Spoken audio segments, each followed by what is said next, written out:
Welcome back to Final Fantasy XII, the Zodiac Age. We're here in, Erowit's village. I forget how this is pronounced. I forget if it's even said in dialogue, but our destination is Giruvegan via the Feywood, finally. So we're gonna have to go through Golmore Jungle, and in terms of party, yeah, Penello's lower level than everyone else. I kinda wanna save my magic casters for when we actually get in there.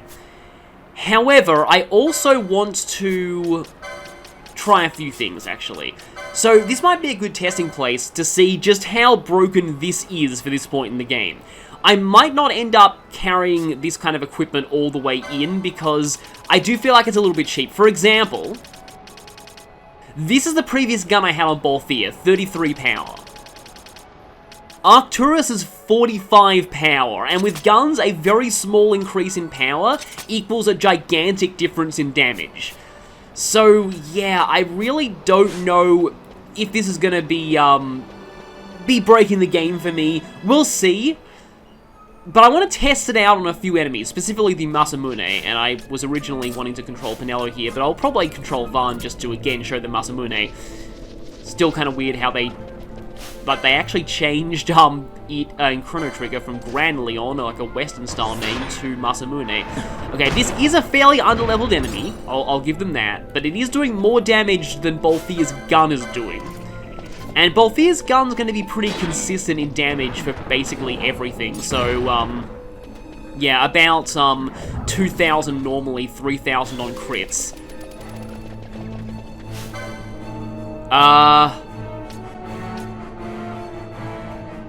I think that's a trophy rare game, because I don't think that's an enemy in this area. And, like, I can't Libra it. Penello's gonna have to dispel that. Well, no, actually, Penello's too far away. It's a problem with running on fast mode. Surprisingly, I am not combo attacking much with this. Its rate is supposed to be 30%. There we go. Its rate is supposed to be 30% in this version. It's 40% in the original PS2 version, and that's actually a reference to the Masamune's critical rate in Final Fantasy I, which was actually a bug. It had a 40% crit rate, but I think I've explained this before. Final Fantasy I had some very, very strange mechanics in terms of how it worked, but in that game, a bug caused weapons to, you must have like normal damage down one on critical health, because holy crap, that's a lot less damage. I went from like 2,000 to 800.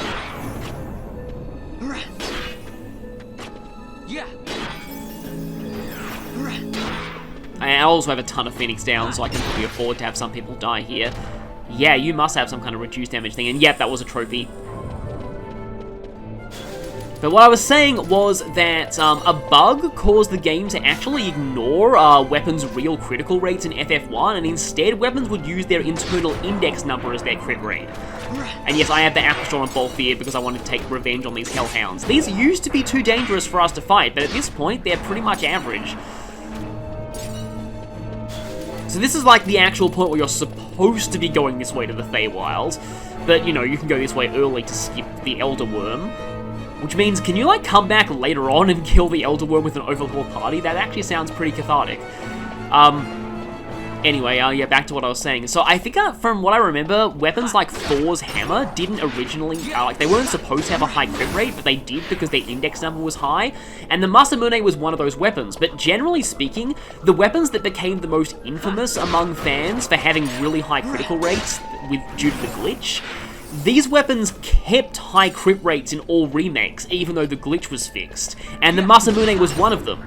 And it makes sense for an ultimate katana, but I actually looked it up, and it's named after a real blacksmith from Japan's history, an actual legendary blacksmith. And the Muramasa, which is another type of katana that often shows up in many video games, is named after the rival blacksmith of Masamune, I think. So, this is why I don't like Coeurls, by the way. Yeah, they can do this. The late game Coeurls are particularly brutal with status spam. Let's, not dispel. Let's see if I can Esuna that. After the Cura goes off. At least once you have decent Esuna access on characters and good remedy laws, it's not like that bad. And I can cancel slow with haste. I'll see how the Masamune does against enemies in the Feywild itself, but Masamune has appeared in a lot of FF games and it's usually a very strong katana. And yeah, technically you're not supposed to have this until you actually fight that later hunt mark, but I've got it here anyway. Oh, for a second I thought that was like a rare game, but it's not. Yeah, the dinosaurs are not really that bad. Well, the enemies here are usually in the, oh, Van's higher level than usual. Usually in like the almost 40 range. That one's only almost 30.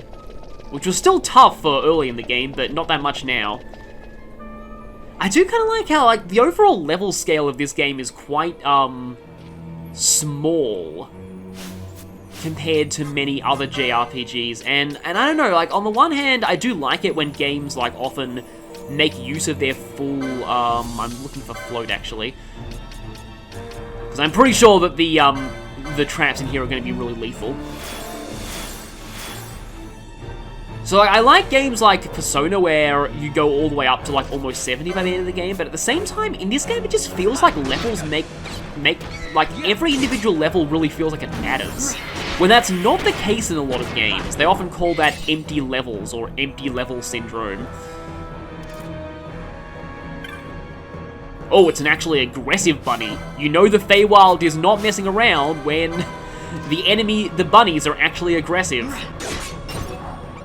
Yes, nice shot there before the confuse goes off. Uh-oh. They're fighting something over there, I think. Or whatever it was, it's gone now. Succulent fruit was probably some variant of Mandragora. And yes, all of those Mandragoras that we fought in, also, yeah, the tree ants / golems are aggressive here too. In, like that early hunt. They are actually regular encounters in the Feywood. In fact, I need to look up the Feywood's rare game, because I kind of launched into this video. I was excited to get to the Feywood, and I forgot to look up the rare game in here, because I want to try and find as many rare games as I can in the first visit to every area. I do really like how they give this place very ominous music, just to tell you that if you come here early, it's probably not a good idea to dawdle here. I mean, running through this place for, to quickly, to skip a boss and quickly get to the Paramina Rift might not be a bad idea. Are these things like legs made of straw? That's interesting. But actually spending a lot of time in this place, not a great plan.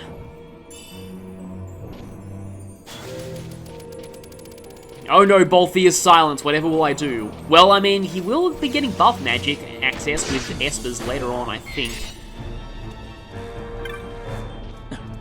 It's just, the soundtrack of this game, sometimes I find it doesn't get that much attention, but I feel like songs like this can be a little underrated sometimes. Just the songs that really this song is not exactly subtle, but like, that tell you without the game just straight up saying, this place is high level, do not come here early. You get the soundtrack kind of telling you that. The Dalmasca Westerstand was like that too. Of course, the Dalmasca Westerstand became easy pretty quickly, but this place not so much. Tartarus, probably named after Cerberus, guardian of Tartarus. Yeah, this gun is actually doing a lot more than the Masamune is, strangely enough. I also have another katana that I could be using here, the Orochi. Oh, Pinello's already, you know, charge threshold. That is a bit of a danger with her spamming haste. And in fact, I think I'll turn that...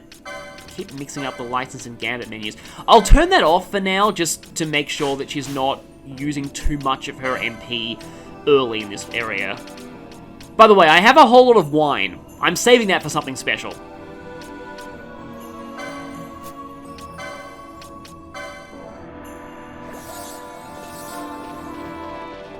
Oh boy.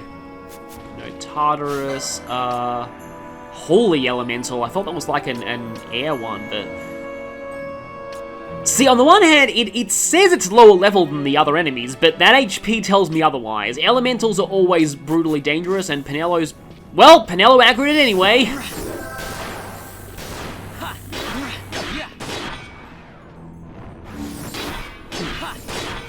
Yeah, they like to make themselves immune to certain magics as well. At least this thing isn't actually casting Holy, from what I can tell. And it's actually dead. We're finally at a point where elementals are not a huge threat to us, which is kind of insane.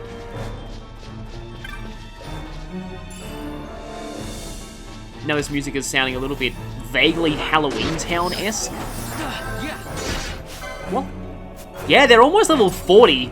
Maybe the gun is actually the stronger thing here. And to be honest, like, that's sort of the thing. I feel like that's what made Balthea a pretty decent character for me in my first playthrough, was because I found the Formal Halt, or how you pronounce that, which was in the original game, that was the best gun. It's not the best gun in this version. Oh boy, yeah, I get the feeling there's going to be a lot of these map scrambling areas in this place.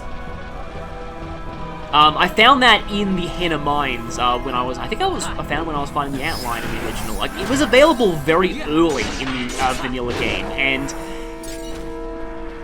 guns are very much like a Disc 1 nuke / crutch weapon in a way. They're extremely strong early, but they do drop off once physical weapons catch up to their level. Oh, that is very cool. Oh, hey, Cerberus. Just talking about you. That is really cool, though, like, making full use of these horned wolf enemies by actually having their horns be on fire. Just thinking now we just need, like, a unicorn with its horn on fire, but that's basically Rapidash. It would be kind of... This is a complete tangent, but it would be kind of cool to have a regional variant of Rapidash that was a Pegasus. I'm still wondering what kind of regional forms we'd get if they inevitably do an Australian region. There's definitely going to be Kangaskhan, maybe Sandslash, Arbok. I'd really like to see an Ariados regional form, if only because I want Ariados to actually be good. Like, I can imagine like a funnel web variant that's part ground, maybe. Time Battle Mage is a very interesting class because, like, offensively it doesn't really get a lot of good spells, but it gets utility magic that no other class gets. In the original game, a lot of people could potentially get access to time magic, so you could have haste on multiple characters, you could have... And at the same time, like, giving a lot of characters in this game Time Battle Mage just for haste is not the best thing in the world, because Time Battle Mage, again, it's a pretty not great class when it comes to actual damage dealing. I was hoping that'd be a fixed chest with a weapon in it, but no. I mean, we've got enough weapons, though. Yeah, I was worried I'd miss the map for this place, so I'm glad I got it. Let's see. Oh. Interesting? Huh. The map isn't showing a lot, and I remember this place being decently large, so now I'm thinking that this place might have a Lost Woods gimmick. I remember one very distinct thing from this area in the original game, but that's all I really remember, like, apart from the fact that it's really dangerous to come in here early.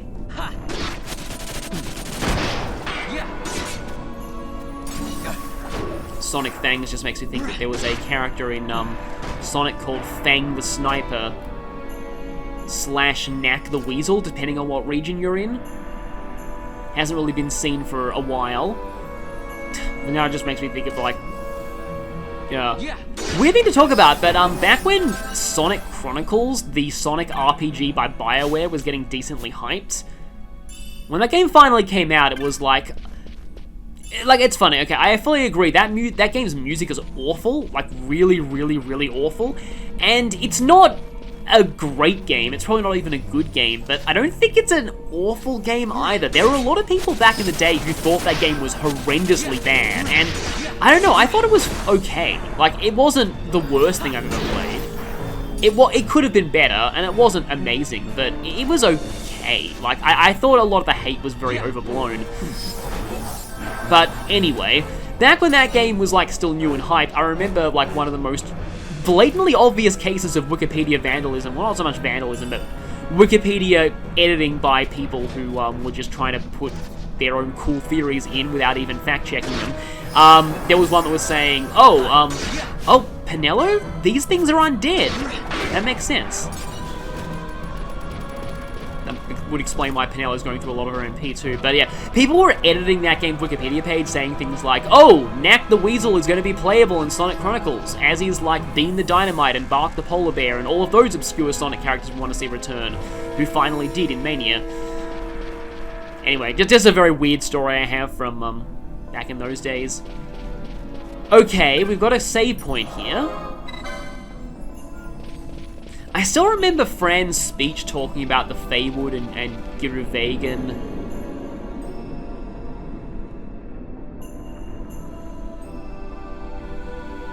Okay, yeah, we gotta do something about this.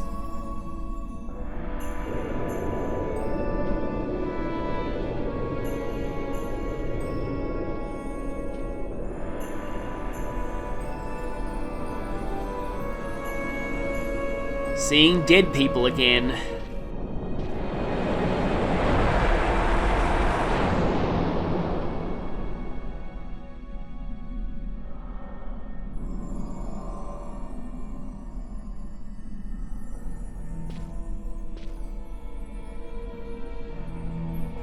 Oh. Okay. So it seems like that mist was a broken bridge. I was talking about broken bridges earlier, but like when we were crossing the Cerebi Step. But are you?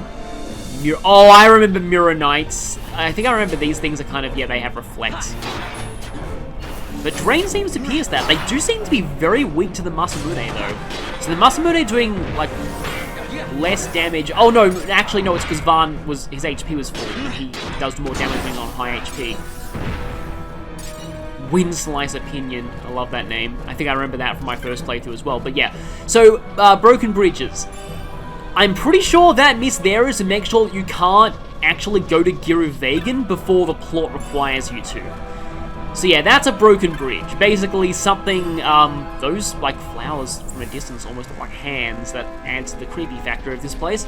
But yeah, there's something that basically exists to make sure that you don't go into areas before you're supposed to.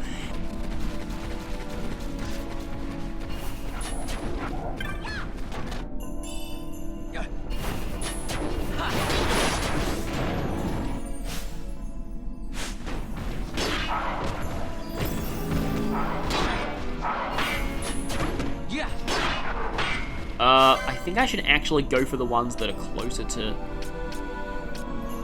Bolfia, because otherwise he could be in serious trouble. In fact, now's probably a good time to bring in like someone with AoE attacks like Ash. I think Penelo may have balance, but she needs to get seriously hurt for that to work, and she has very bad HP to begin with.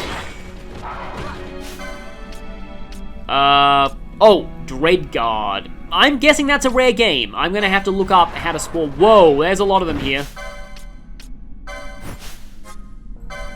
To quote, I forget if it was one of the Galactic Rangers in Ratchet & Clank 3 who says, "They're everywhere! Ah!"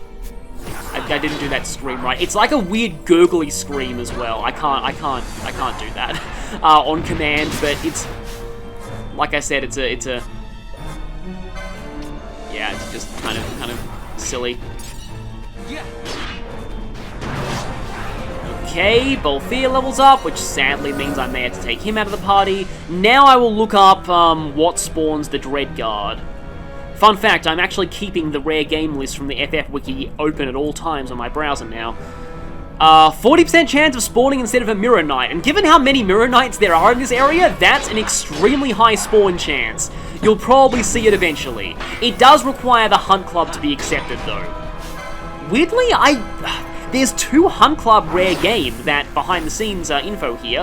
I was trying to find when I was going after the Arcades hunts in the Soken Cave Palace, but I couldn't get them to spawn, even though I had started the Hunt Club quest. So, I don't know, maybe I should go back there and see if I can spawn those now. Like, I spent over half that video, like, that's part of the reason why that episode was, like, 1 hour, 30 minutes of raw time, but only, you know, only 30 minutes of actual edited time, because I spent most of it searching for those rare game, and I just couldn't find them. I feel like Vahn's faux higher level attack gambit is actually not working out for me all that well. Because it's making him go after certain enemies before they're dead. Yeah, highest strength, highest level. I feel like I should be using these not targeted by ally gambits a little bit more. In fact, they might actually be a decent idea on Ashe. Although then, yeah, you can't do ice vulnerable and not targeted by ally, which is annoying. Oh, since we're not going to be fighting bosses for a little while, I should put that on. Maybe I'll have him go after enemies with lower HP. Since he attacks pretty quickly, he'd be good at finishing them off.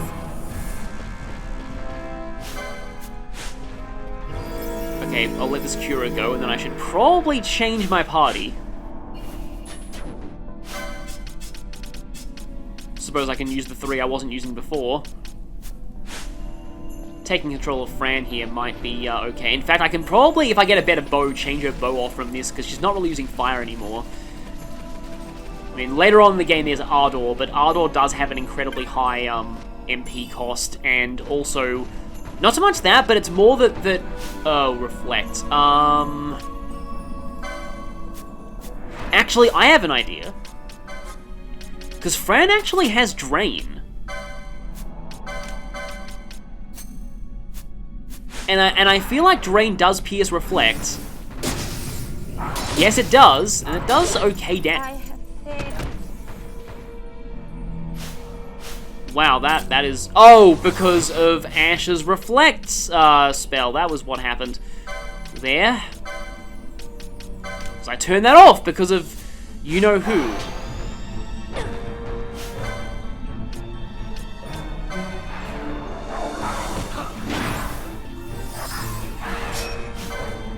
Oh, of course, the spell went off on the one that was already dying. Yeah, they can combo pretty well. Maybe Balthier was carrying me through the earlier parts of this place. Aha, rabbit. What do we...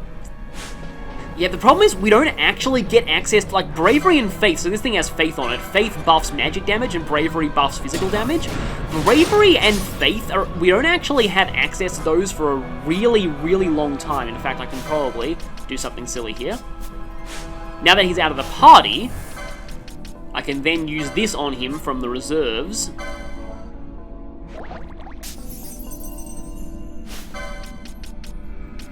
And then I can put him back.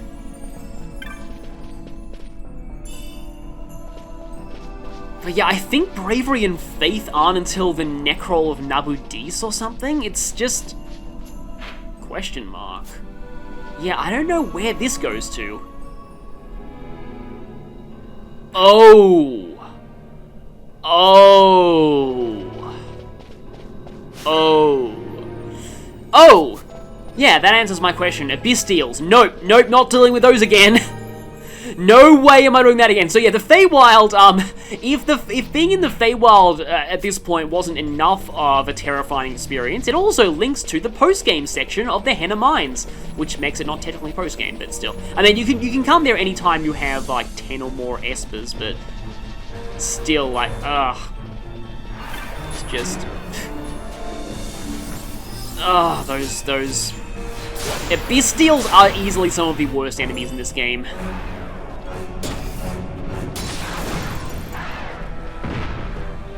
Is anyone... Nope, no one else is here. I'll just hightail it to the save point then.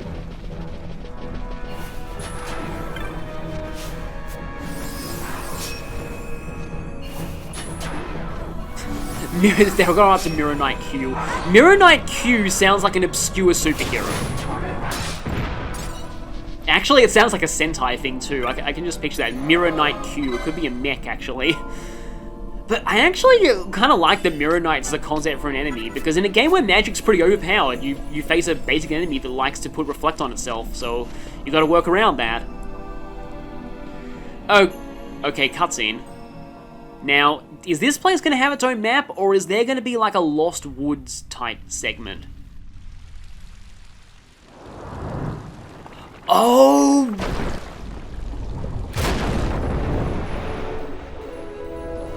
I think I remember this now.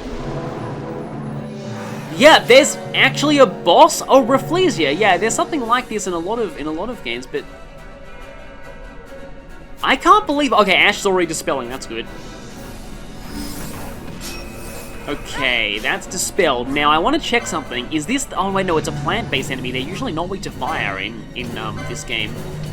But I want to see what happens if I try and use fire on it. Yeah, this is sort of the mini-boss theme of this game in a way, and it's actually pretty cool sounding. Okay. Oh yeah, it appears to be weak to winds, which is the case for most, like, plant-based enemies because they're earth elements, and yeah, Ash is being kind of broken here, not gonna lie. Because that full HP magic buff is just completely crazy. Active Volley. Is that gonna be a cutscene attack? No, it's just a... Okay, sap. Fucking sap. Why literal sap? Why is... Oh, our MP is gone! But it's gonna die anyway. Calls for help from Marlboro C.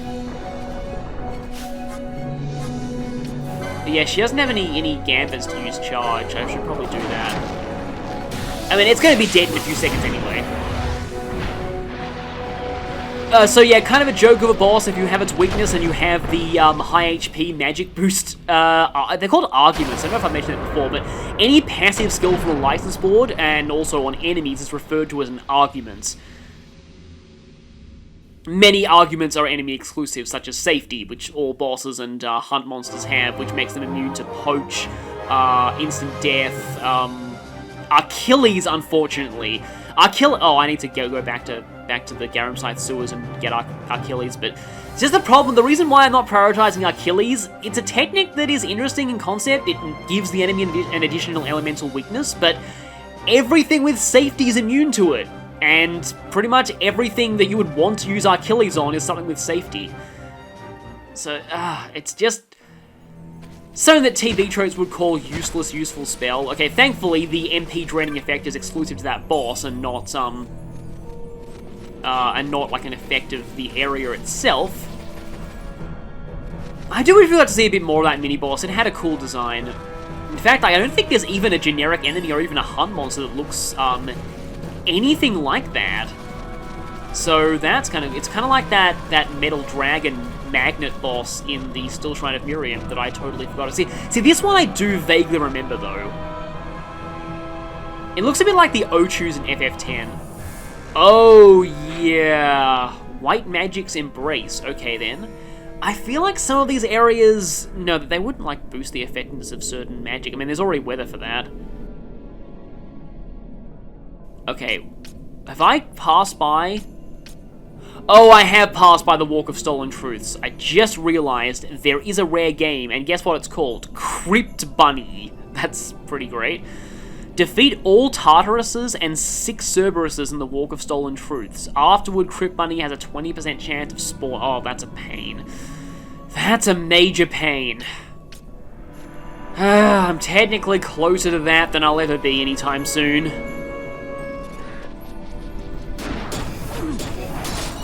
Oh, wait. There it is! Yeah, I noticed something suspicious by the fact that there was a non-aggressive enemy in here, and the bunnies here are normally aggressive. Nice fire snipe. I was like, it's getting away! Oh, wait, no, it's not. While we're here, I might do some more license management later, but I kind of want to see how Barsh does with the Dragon Whisker.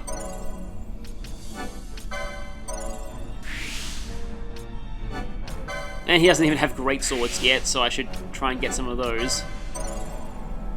Actually, yeah, we can get the Mage Power Shizak. Right now, he's pretty much the only one who can use it. Yeah, why not take that too, just for completeness. Oh, very good magic resist on that, although, you know, all helmets are magic resist. And let's try this out. as I've mentioned previously, Dragon Whisker is a recurring Final Fantasy weapon. It's usually either a spear or a pole of some kind. I feel like it... No, is it in one of the Kingdom Hearts games at all? It sounds like something that was in one of the Kingdom Hearts games, but I'm not entirely sure, because I know that Save the Queen is in Kingdom Hearts. There's also, like, Whale Whisker is another one. Okay, well, okay, firstly, he's at full health, so he does have that argument in effect right now, but that is a lot of damage, and it has a chance to disable, too. Yeah, see, this is where, I guess maybe the reason why Vard isn't doing as much damage with the Masamune right now is because, katanas are partially based off of magic, so, he kind of needs mystic armor to make it really work. Okay, so a standard it's doing, like, about 2,000 or so. So even without the max HP buff, it's still a very strong weapon for this point in the game. But spears have a pretty slow attack rate, and they don't charge up that fast, their animations aren't great, and they also don't have a high combo rate. So in general, they're not, like, the best weapons for late game, which is why I think the Zodiac Spear might not be as much of a thing, like, in terms of, like, optimal weapons later on. And on that note, okay, here's something that I want to talk about regarding the Masamune. I mentioned in the last part that the Masamune was better in the original, like, in the vanilla PS2 version, it was one of the best weapons for fighting against super bosses. And that was because of its combo rates. Not only was its combo rate 40% in that version, unlike this version where it got nerfed, and most other weapons had their combo rates raised in Zodiac, so it was actually an even bigger nerf than you might think. But Zodiac Age removed the 9,999 damage cap that was in the original PS2 game. And that is really significant when it comes to how valuable combo attacks are. Because as you might imagine, against super bosses in the original game, especially the 50 million HP super boss... Oh, this is like a trapped place of chests because it's a whole bunch of basilisks, but they don't seem to like the Whale Whisker. Oh, actually no, it's more they really don't like Thunder. Because you can only do a maximum of 9,999 damage, regardless of, like, how strong your weapon was or, like, how high your stats were, once you reach, like, the level cap, really all of your attacks would be doing that damage cap. So what really mattered was combo attacks, because that would mean that you'd be able to do, like, quad 9 damage up to, like, 5 to 8 times in a row with the really good accessories that make you combo attack more. So yeah, stacking, okay, I think I remember this area too. Ice Field of Clear Sights. Oh, and I thought so, yeah, my cat's here, and I think she started to tap the TV. I may need to feed her soon, but you get the idea. Weapons with high combo rates were very much valued in the PS2 version, because that was your main source of very high damage in a short span of time. Like, in other words, it was a main source of DPS against super bosses.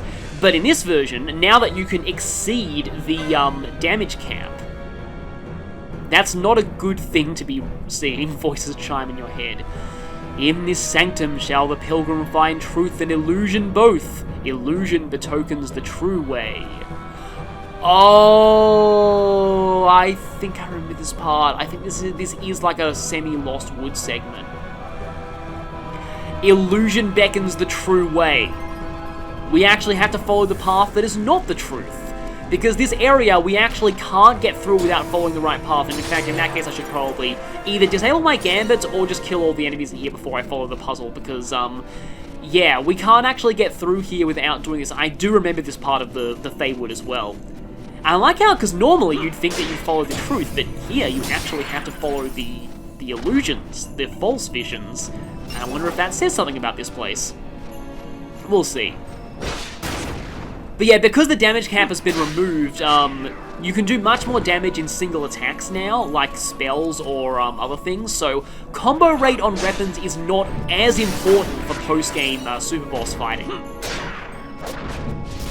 And because of that, the Masamune is not nearly, like, in the vanilla game, the Masamune was probably the best physical weapon available, just because of its high combo rate. I mean, there is a weapon that has an 80% combo rate, and I don't think that was changed at all in this version. However, this weapon can only be made at the bazaar, and some of the loot that you need for it in the bazaar requires beating super bosses. So, it's a case where, like, by the time you have this weapon, there's, like, not much left to do in the game. It's really just for bragging rights. And I can't make any promises that I'll get this on camera, because unlike the Zodiac Spear, there aren't other ways to get this. It's only available via the bazaar, I think, and it's called the Worm Hero Blade. And in fact, it's actually a reference to Dragon Quest, because due to the merger of Square and Enix, they're now owned by the same company. I forget exactly when that happened, but yeah, that weapon is actually a Dragon Quest reference, which you wouldn't really expect that, because they used to be rivals. It's just kind of interesting how, I don't really know much about the history of Enix, so I'll probably need to look that up, because, you know, it wasn't always Square Enix. Square and Enix used to be different companies. Then they got merged, because I think Enix went under. And then companies that used to be rivals are now the same place. It's just kind of no, we don't have Kuraja yet, but it's just interesting how that works out. It's almost the equivalent of if somehow Nintendo and Sega merged and Sonic and Mario became, you know, under the same company. Because the games used to take potshots at each other. I remember one of the, well, actually, no, I think, was it Final Fantasy 1 that had Here Lies Link? Which was awkward because, FF1, I think, was on the NES as well, and so it wasn't like a direct competitor or anything like that. It might have just been like a meta joke or something. Power there, so I'll look at that later. But, what I was saying was that, that got changed to Here Lies Erdrick in re-releases, because at the time Dragon Quest was a competitor of Final Fantasy, but not anymore, so now the Here Lies Erdrick gravestone is kind of funny.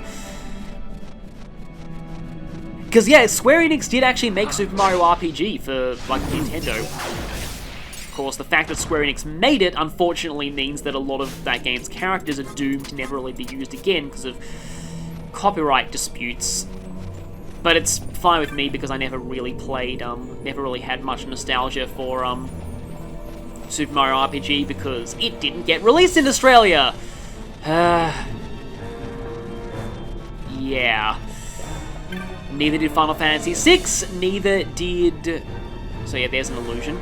Neither did... And we're heading to the next shrine now, as you can see. Neither did Chrono Trigger, neither did, Earthbound, that was another one. Oh, hi there. Oh! Behemoths are finally here. And this does look very much like a classic Final Fantasy Behemoth, too.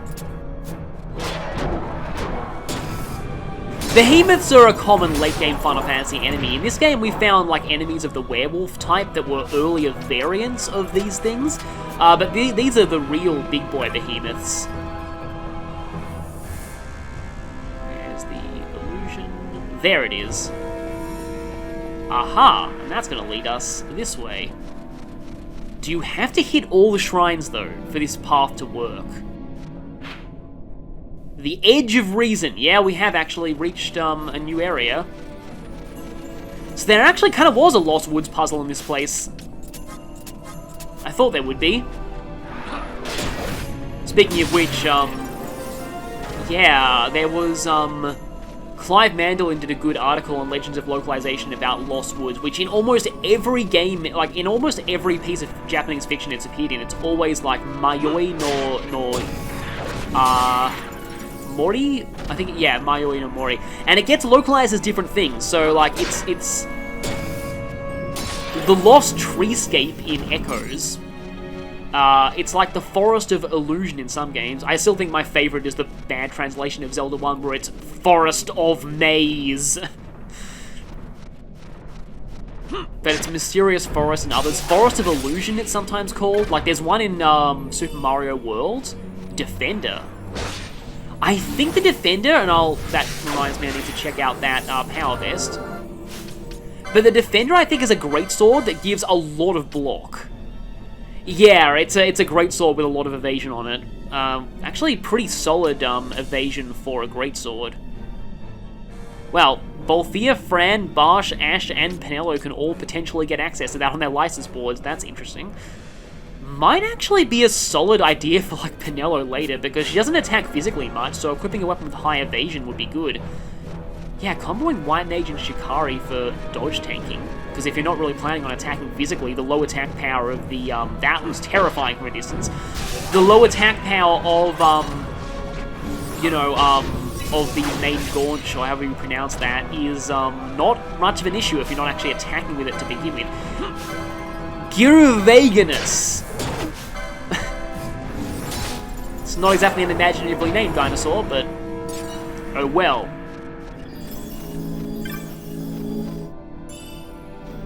Morning Star, there's a lot of good equipment in here, but I'm pretty sure that's a flail, or a hammer. Very strong though.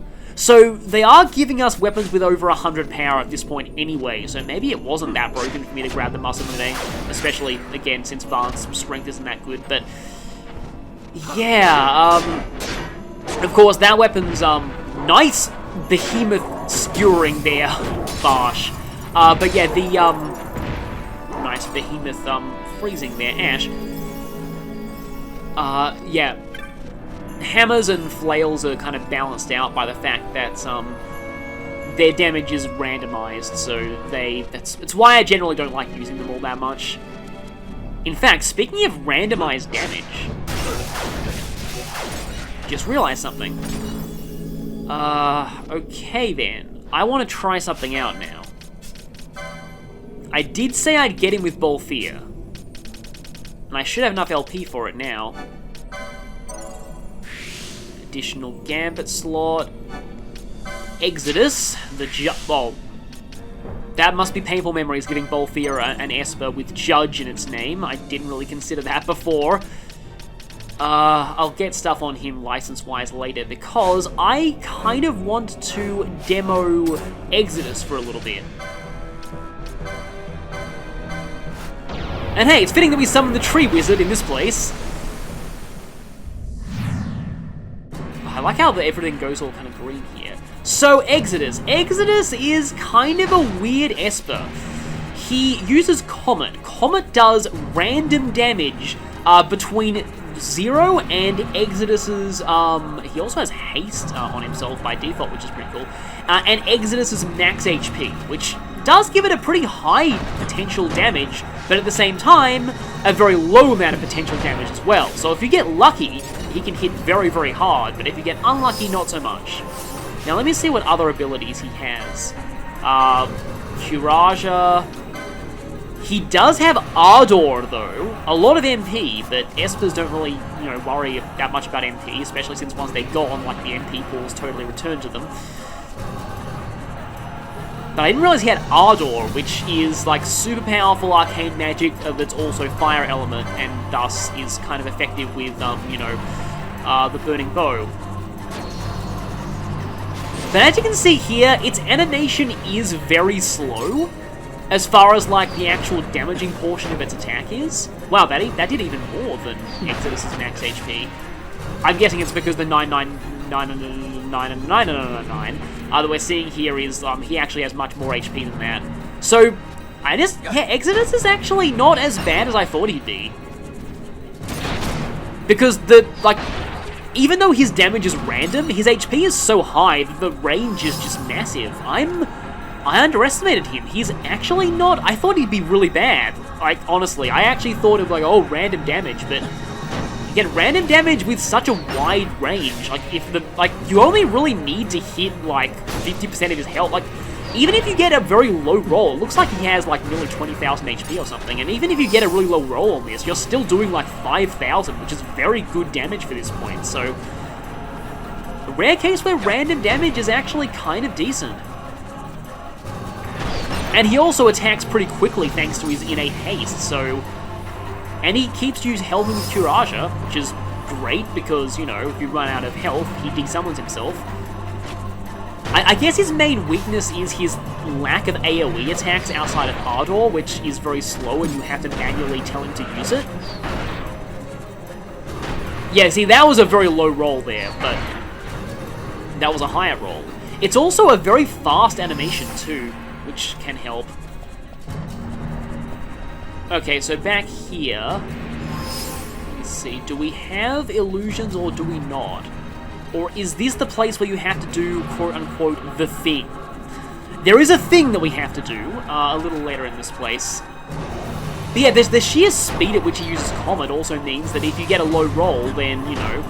Oh, you're probably going to kill me, aren't you? Okay, good. Then you can get another roll pretty quickly. So another way to mitigate the random factor is just the sheer weight of attacks. And then, you know, roll 100 dice, you're bound to get a 6 eventually. So yeah, this might actually be the place where we need to do, quote-unquote, the thing. Oh, I think it actually is. Yeah. Yeah, we need to do the thing here. So I need to get rid of Exodus, but in order to do that, I want to find a willing or unwilling volunteer. Come on, there's got to be something who wants to take a meteor to the face. Or, you know, his timer could just expire. Oh, that's kind of cool. Espers seem to have innate Libra, because I can't see the trap anymore now that he's gone. Oh, that is decent. That's actually decent, and my time mages can use that. Or, you know, sorry, time battle mages. Just realized this game used the term battle mage before Warhammer did, technically. Effaced Ruin. Illusion lights true path's way. Stay not, and the one gate ye shall stray not, and the one gate ye shall reach. Oh, okay. It's not the place where you have to do the thing.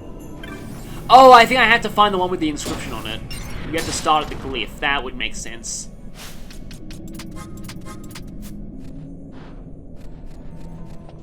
So this is where prior knowledge is actually working against me, because I know the solution to one of the puzzles in this place, but it's not this one. Yeah, okay, this is exactly the same puzzle as last time. So now we have to follow the illusions.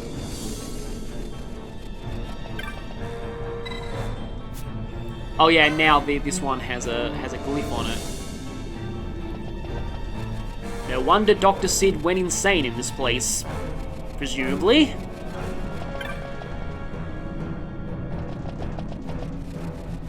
Okay, so it looks like there's only, Now this is called Gate Gigas. Oh, it is the place we have to do the thing. Okay, so I was actually remembering the solution right. Gigas Summoner, Gate's power is yours to claim. Beyond the one gate lies sacred Giruvagan. Over the gate, the Gigas holds sway. So, this is the one forced usage of Espers in the entire game. You never need to summon except for this one point. Thankfully, it's for an Esper that you're forced to get for the plot. Yeah, we actually had to summon Belias here and then touch the gate while we've got him equipped. Well, not equipped, while we have him out.